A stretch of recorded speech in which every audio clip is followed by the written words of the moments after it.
I like to observe people, right? So bosses plays a big part of my career development because I learn by seeing how my boss react to a situation, right? I like to tell people, hey, you don't look at a leader or a boss in good time because it's easy for them to put out a show in good time. I open door, talk to me, I listen. Great. Observe your boss or your leaders when times are Adversity. bad. Yes. Look at how they react to adversity. Look at how they react to surprise. Look at how they react to bad news. That tells a lot about a person's character. And I'm fortunate enough to work with some of the good bosses who react with so much grace, even in tough time, that you wonder where they draw their strength from. Tough times, mistakes. Mistakes. Yeah. Are there mistakes that help shape you? That you've written about? That I haven't read yet. Mistake. Tough time, definitely. You see, reading your work, I can't help but think that you would have walked through life, hardship, in order to be able to appreciate. Sometimes I think I am so fortunate to have a decent life that I don't have so much of big dramas in life. Like, touch wood, parents are still healthy and kicking and It's wonderful. right? It's wonderful. And I have a decent job, I have decent income, I work decent hours.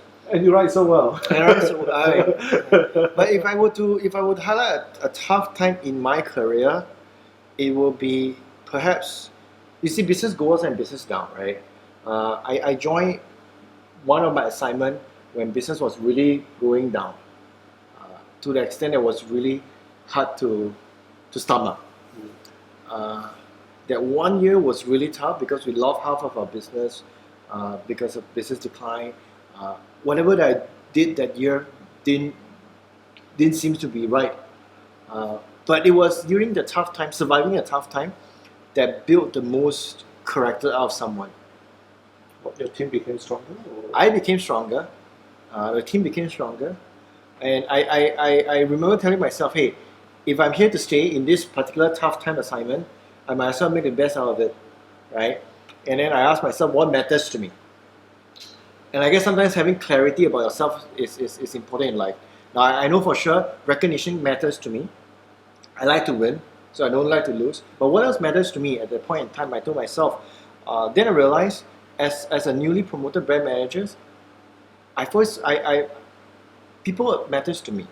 My team matters to me, right? And I find so much of enjoyment and purpose in making sure people around me grow. So I actually put on a mission to myself. I said, hey, I'll do my best to turn around this business. And touch wood is turning around fairly well now after a few years, right?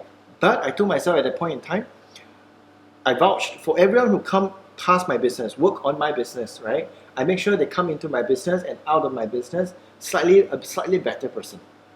And I think I can make the influence by just be more mindful about my reaction in working with them, right? What I find these conversations so compelling is oftentimes when I talk to executives, they are employees. You demonstrate a great sense of ownership. That it doesn't come across to me that you are an employee, but you really are so proud of what you're doing. You really treat the people around as if they're your own family or employees. I guess there's a power of community, and that's why I fully do not expect that from an MNC with thousands of people. That is a very pleasant surprise. As a matter of fact, it actually changes because big brands are impersonal to me. FMCG, it's like it's out there somewhere. Yeah. You bring it a lot closer. That's wonderful. And I think that the company is extremely lucky to have you.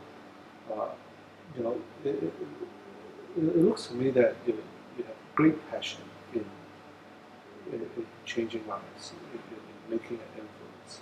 Yes, I would like to think so. And in writing, which you do so well. But you're not doing that. Not doing that often enough. Yeah.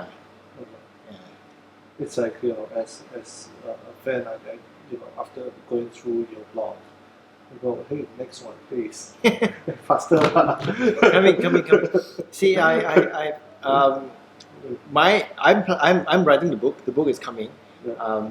So the idea was write as many tiny letters as I could, and as much article as I could, and I'll compile it and make it What into is a your book. writing tips for me? What's the secret to write like you?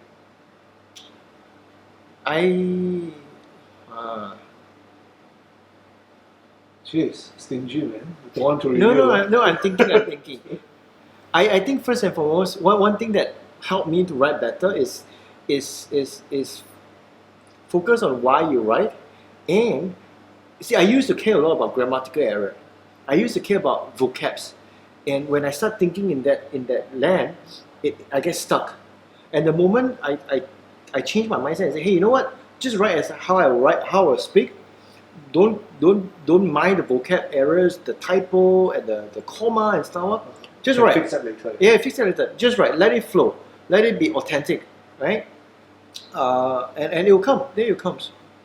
So this part you're talking about communicating your mind. Mm. How about so you're talking about the substance? How about the form? Because your form is very good.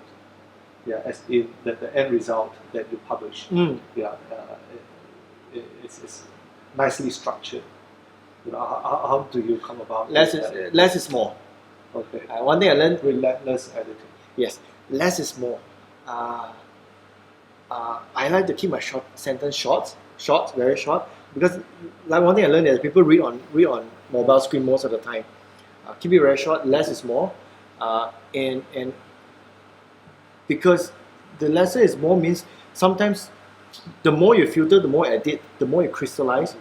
You can actually communicate a simple message in a very simple way. So good. Yeah, you see, sometimes people write a lot and becomes long-winded. It is because they don't have clarity of mind. Right? Once you have clarity of mind, you can summarize anything in life in a sentence, if not a short word. Right? Which is why I always ask my team, can you summarize whatever you want to say in one sentence? Summarize it in one word. If you can, you have clarity you make choices. You have clarity of thoughts. If people keep telling you, yeah, let me tell you, that means they are just saying stuff to bounce off idea with you because they're just vomiting the thoughts with you, right? That's what I learned, and I learned from business too. The power of clarity. And the power of clarity for me is like last time you learned pengaja long story is summarized, right? I thought that was the best skill I learned in secondary school. Summarizing life, summarizing story. Yeah. And the gist usually is the punchline. Yeah. I'm brain freeze.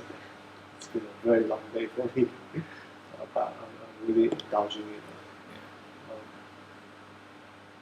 Normally, the question will shoot out way before you finish. No, come. Take time. Who inspires you? Who's writing influences? Regina Britt. You should really Google. She's a journalist who survived cancer, who wrote articles about her journalist life stories. Mm-hmm. And what I like about her stories is that she can frame a day-to-day normal stories into a powerful life lesson. If I want to be an author, one day I would like to be like her. And what I appreciate about this is you are so unashamed of wanting to copy from someone. That's the greatest form of flattery, Yeah. isn't it?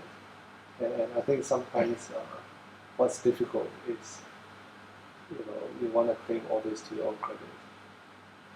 You mentioned in one of your writing, I read just now, that was really a gem. It talks about confidence, about how you, when you need to prove yourself or something, when you lower yourself, I've written it somewhere in one of your birthday things. Do you remember what you wrote? That was a beautiful one sentence. So let's wrap up with what impressed you the most, which is the steakhouse. What brought us here together? What's it like? Is it what they say as epidemic, right? The high of getting your things go viral. Describe that experience to me. I never. Is that a turning point? Is it a recent viral? It went viral recently Uh-huh. among the Filipino community for some reason which I've not identified yet. Uh-huh. I wrote this article about a year ago. I posted about a year ago, Okay. right? Then I put it out there. But in Facebook they always remind me 1 year later you post 1 year ago you posted it. It came out on my Facebook about a few weeks ago, and I thought, okay, I'll reshare it. Obviously, as I reshared it, a couple of friends commented and stuff like that. The next thing I knew, it went viral. I still don't know why. My It hypothesis was an amazing article. Yeah, I wonder thank you. if that gentleman actually get to see it. He did. You know why? His son commented. It was unintentional. Yeah, it was intentional. That's how small the world is. Yes, I guess as it went viral, his son commented. His son left a picture of his family picture on my comments, and I told him, hey, please pass my regards to your father. I wonder if the father has that same recollection as you. I hope so. I'll never know. But it's small world. He left me a comment. That was I guess the coolest stuff out of this incident. It's a small world. Yeah, and you know what? Reading the thousands of comments on what people leave, and it, Comments. yeah, it was thousands of comments. It's just mind opening too. Yeah, it would change your perspective on life. I mean, You know what? how has it changed? What I learned was that everyone, when you distill life to its most simple form, everyone sort of wants some of the most basic thing, and I think there's a reason why the article resonated with so many people, right? Everyone goes through struggle in life about money, about relationship. Everyone wants love, right? And when I go through my comments, right, one of the things I noticed is a lot of people actually tag their loved one, right? The girlfriend attack the boyfriend attack the girlfriend, and say, because one of the life lessons that this guy in the article taught me is that, hey, I asked him, hey, I have a girlfriend, I'm here with my girlfriend, can you give me some tips on relationship? Then he said, hey, you know what, you could date as much as you want, but marry the girl who have the same life vision with you. That's right, because the person you marry to will either make your life miserable or make your life so much better. And then I asked him, how do I know? He said, share your vision with her and see whether she shares the same vision. Right? She said, I always wanted a big house. Right? She said, I wanted a house. Then I make sure that she wanted the same house too. That's how I knew I should marry her. I think that particular something about finance as well. Yeah, finance. He was the bank governor in his country. His face was and his signature was on the banknote. So as a proof, he did show me. It's quite amazing how you observe and remember such details. That was a very vivid memory. Yeah, then he told me, see, whatever he told me was what is not rocket science. He work hard, save money, save for retirement, invest, don't spend random money. But if you love steak, make sure you spend money on good steak.